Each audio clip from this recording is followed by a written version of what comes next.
Salut tout le monde. Aujourd'hui je vais vous faire une vidéo sur comment réutiliser ce que vous avez déjà cuisiné. Comme vous le savez, cette semaine j'ai fait du confit de canard et avec des pommes de terre en robe, pommes sautées, tout ça. Et aujourd'hui je vais transformer ce plat en parmentier de canard.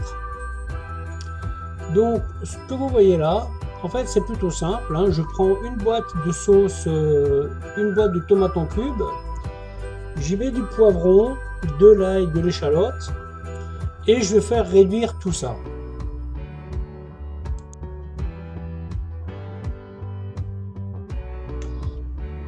Ensuite nous allons commencer avec la purée de pommes de terre. Donc là, vous prenez les pommes en robe que vous avez cuites l'autre jour. Vous sortez le nombre qu'il vous faut, tout simplement. Là, le plat que je fais là correspond à peu près à 3-4 personnes. 3 bons mangeurs, 4 petits, on va dire.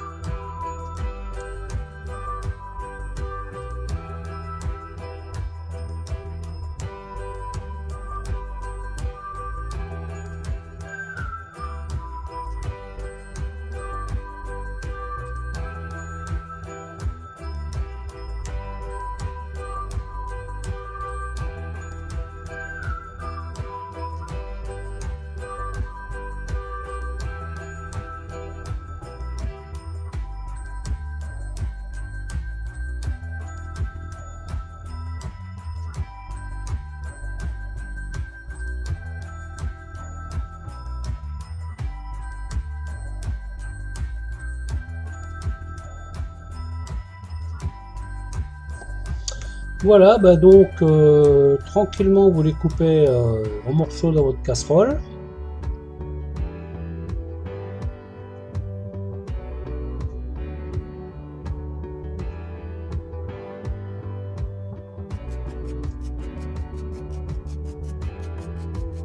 Pas la peine de couper ça trop fin, hein. Vous embêtez pas, hein, que vous les concassez, vous les coupez grossièrement, ça ira très bien.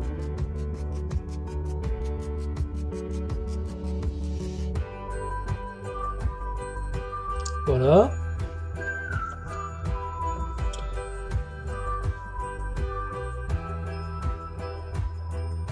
Ensuite, vous y mettez 2-3 cuillères de crème.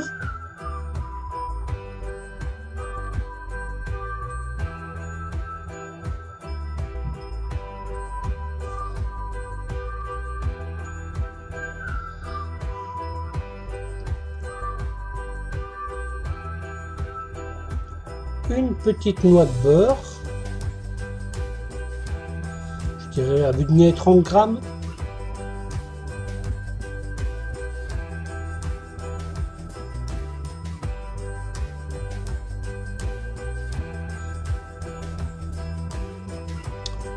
Et vous mettez ça sur le feu. Surtout faites attention à ne pas mettre le feu trop fort, parce que la purée c'est le genre de truc qui aime beaucoup brûler, hein.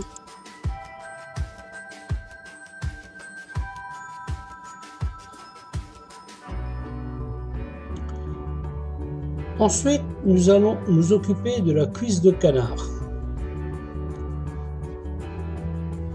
Celle-ci, vous allez tout simplement enlever l'os. Faites attention à ce qu'il n'en reste pas un petit bout, hein, donc vous enlevez tout l'os que vous voulez, que vous pouvez. Bon, sur une cuisse, il y en a deux, hein, donc c'est pas bien compliqué, hein.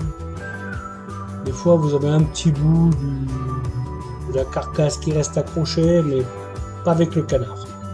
Ça vous l'aurez avec le poulet, mais pas avec le canard. Donc vous enlevez bien tout, hein, n'hésitez pas, hein, n'hésitez pas à vraiment rendre cet os propre. Voilà, hop.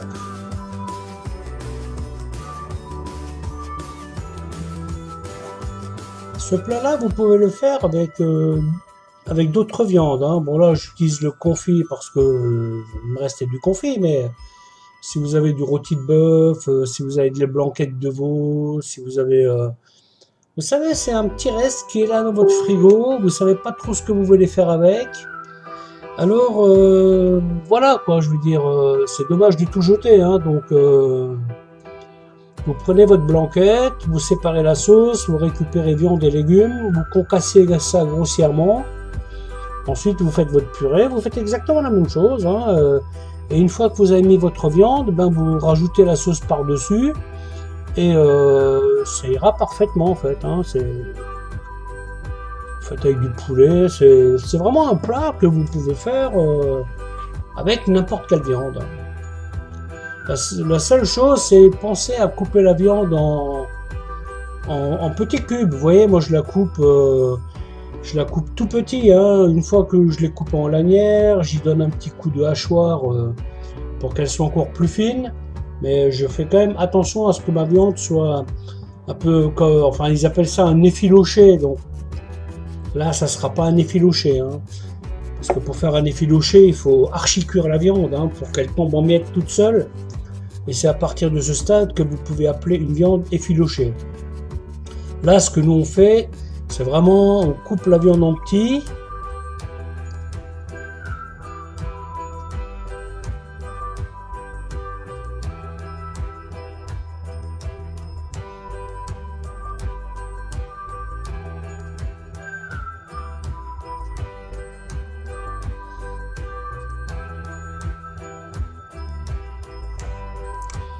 La vidéo d'aujourd'hui est un peu bizarre parce qu'en fait je teste ma nouvelle petite cam et puis malheureusement je l'ai laissé dans son caisson étanche.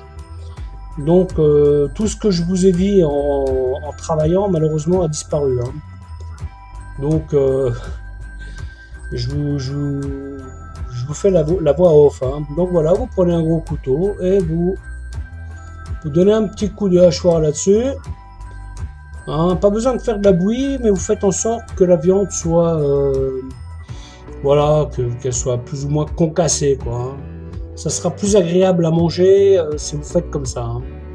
Si vous laissez des gros morceaux, ça sera pas génial. Hein, donc, vaut mieux faire comme ça. Vous y gagnerez en qualité. Hein.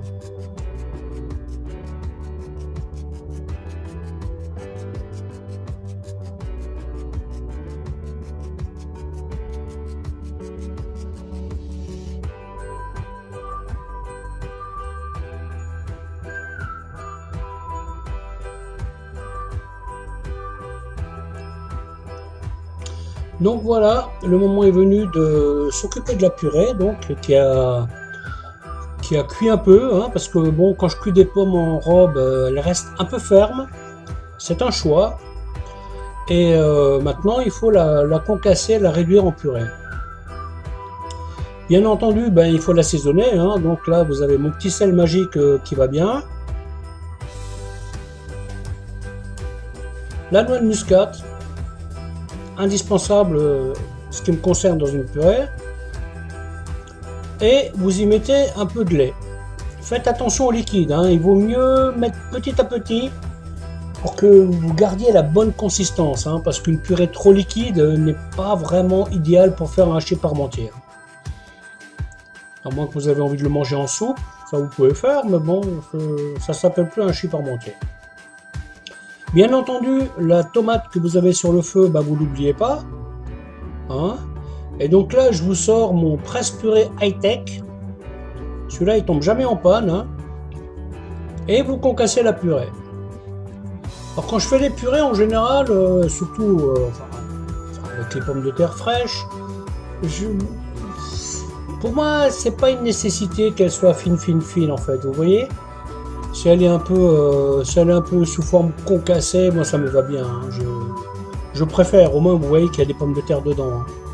Parce que les purées qui sont passées au mixeur, elles perdent un peu leur âme. Hein. Elles sont pas géniales. Donc voilà, vous mélangez bien. Hein. Vous faites bien attention à ce que la consistance soit correcte. Vous remettez un petit coup de presse purée dessus.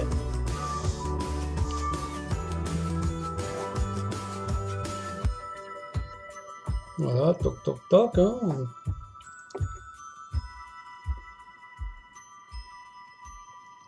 Bien entendu en gouttes. Bon, j'ai rien rajouté, donc ça doit vous dire que c'était bon. À ce stade-là, c'était bon. Hein.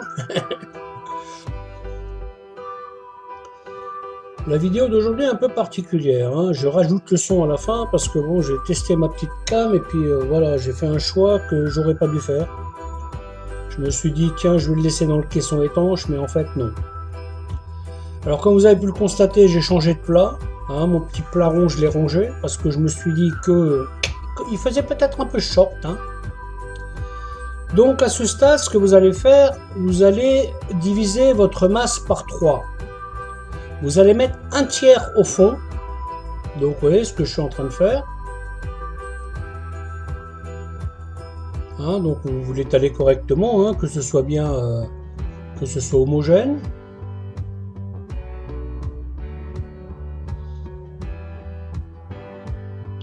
Voilà, voilà.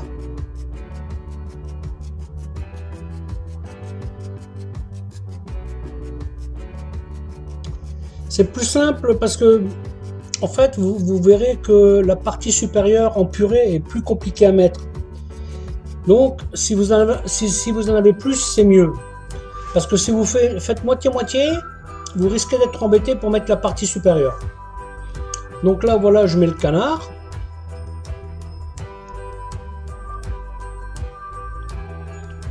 Voilà, vous répartissez bien. Hein, faites en sorte qu'il y ait du canard à peu près partout de la même façon. Hein. Pas qu'il y en ait un qui est plein et l'autre rien du tout à côté, c'est un peu dommage, il risque de se battre, faites gaffe. Hein. Les gens regardent l'assiette du voisin, hein, méfiez-vous. Hein. S'il y en a un qui a une cuisse de poulet plus grosse que l'autre, il ne va pas être content. Hein. Donc, bon, si vous avez un service de sécurité conséquent dans votre cuisine, ça va, vous ne risquez rien, mais faites attention quand même, hein, parce qu'ils surveillent l'assiette du voisin. Hein. Ensuite, ben voilà, ma sauce à la compotée. C'est une espèce de... Enfin, c'est un coulis de tomate, donc avec le poivron, tout ça. L'assaisonnement, j'ai juste rajouté un peu de sel, un peu ce qu'il fallait, quoi. Donc là, le principe est le même, hein, donc je répartis...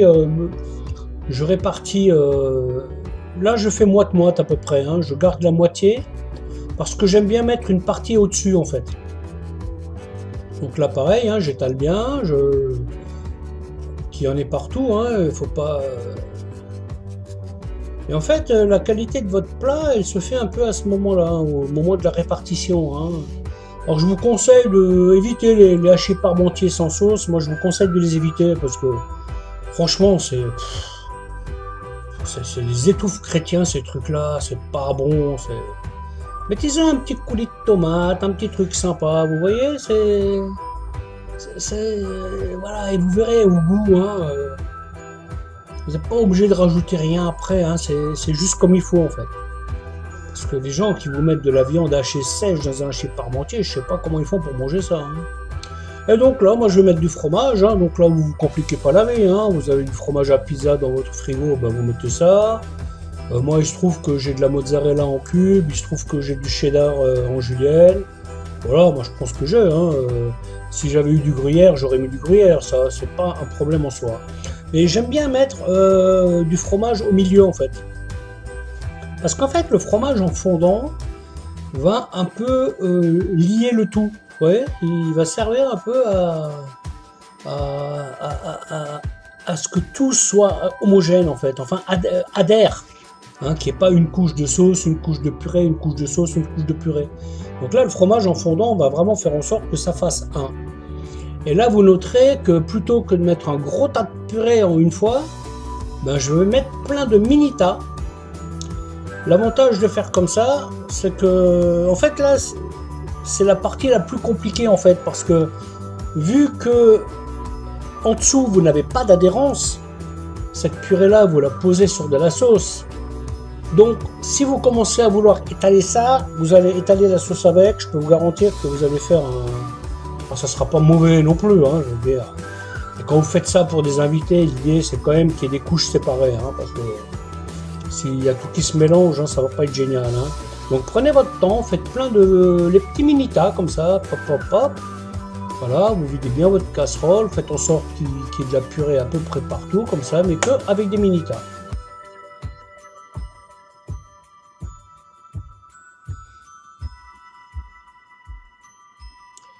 Ça fait bizarre de parler sur une vidéo et de n'avoir aucun son de cuisine. Voilà, franchement, je suis pas sûr que je vais l'aimer autant que les autres, hein.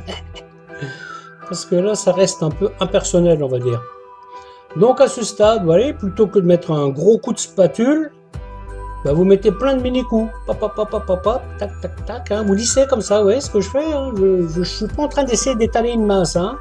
Je fais que par les petits à-coups comme ça.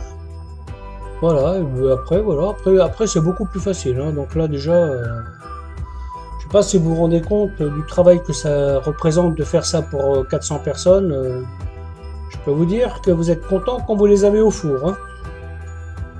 Encore, le four, c'est qu'une des parties, parce qu'après, il faut les découper. Hein. Enfin bon, ça, c'est une autre histoire. Donc voilà, vous y allez, vous faites des petits... Voilà, vous y allez tranquille. Et une fois que vous avez fait ça, ben, vous prenez le reste de votre sauce. Donc là, ça sera un peu plus simple, hein, mais je fais des mini-tas quand même. Hein. J'aime bien les mini-tas. Les mini-tas, c'est la vie. Ok, donc vous étalez tranquillement, voilà. Ça, à ce stade, il ne faut pas brusquer le truc, hein, vous y allez cool. Hein. Alors, figurez-vous qu'il y a des gens, ce que je fais là, ben, il y a des gens, ils vont jeter ça, hein, ils en font rien, hein, ils vont pas savoir quoi faire avec, c'est un peu dommage, hein, parce que... Après, c'est sûr que tout le monde n'a pas des cuisses de canard confites dans son frigo, je veux bien l'admettre. Mais les pommes de terre, normalement, c'est... Voilà, je pense que beaucoup pourraient avoir un truc dans le style, hein, pommes de terre, les cuisses de poulet que vous avez cuites, vous savez... Enfin, ouais, il y a de quoi faire, quoi. Donc là, ce que je vais faire, bah, je vais rajouter du fromage. Donc là, il y a mon petit paquet de cheddar, là, qui est... Voilà, je vais mettre le reste, hop. Il ne reste plus grand-chose, mais bon, on va le mettre quand même, ouais. L'idée, c'est de ne pas jeter, en fait, hein. Quand vous commencez à jeter à manger alors que vous nourrissez 3 personnes à la maison, je peux vous dire que ça craint. C'est vraiment dommage, hein. Déjà, c'est que vous anticipez pas, vous faites... Je veux dire, vous avez peut-être plein de sous, hein, mais la nourriture, c'est quand même sacré, il ne faut pas la jeter. Hein. La nourriture, ça se jette pas. Je ne suis pas pour qu'on jette de la nourriture. Donc voilà, moi je mets le fromage et tout, tranquille. Si je me rappelle bien, je vais balancer le reste dessus parce qu'il ne reste pas grand chose. Hein, donc plutôt que de remettre en paquet quasiment vide, allez vas-y. Hop, on y va, go. Voilà, donc vous étalez bien votre fromage. Et ensuite, faut faire... méfiez-vous de ces plats-là parce que si ça bout beaucoup, il y a un risque que ça déborde dans votre four. Hein. Donc moi, en général, je suis très méfiant. Hein. J'ai beau avoir un four auto-nettoyant, mais... Alors là, ce que je fais là, je rajoute un peu d'herbe de Provence par-dessus le fromage. Ah, je trouve que ça donne un petit truc sympa. Si vous avez de l'origan haché ou vous voyez une herbe. Et là, ce que vous voyez là, c'est que je rajoute de la chapelure en fait. Alors, faut pas en mettre une tonne, mais quand vous rajoutez la chapelure comme ça, avec le fromage qu'ils font, ça vous fait une petite croûte très sympathique. Alors là, vous pouvez envisager de mettre aussi un petit filet d'huile d'olive par-dessus. Vous voyez, le pain il va absorber l'huile et ça va vous faire un joli petit mélange. Donc là, vous avez vu, j'ai mis ma plaque en dessous. Hein, donc là, ça peut déborder tout ce que ça veut. Mon four, il s'en fout. Hein. J'ai beau avoir un four auto-nettoyant, mais bon, voilà. Hein, auto-nettoyant, ça veut dire 3 heures d'énergie à plein pot, histoire de cramer tous tes petits résidus. Là. C'est pas super économique et écologique. Hein, donc ce que je fais, bah voilà, je mets une plaque en dessous. Bon, là, après 30 minutes, j'ai mesuré la température. On est aux alentours de 60 degrés. C'est un peu juste. Hein. Donc, comme je vous l'ai dit tout à l'heure, hein, je vais rajouter 10 minutes. Voilà donc le plat qui sort du four. Après 40 minutes de cuisson à 180.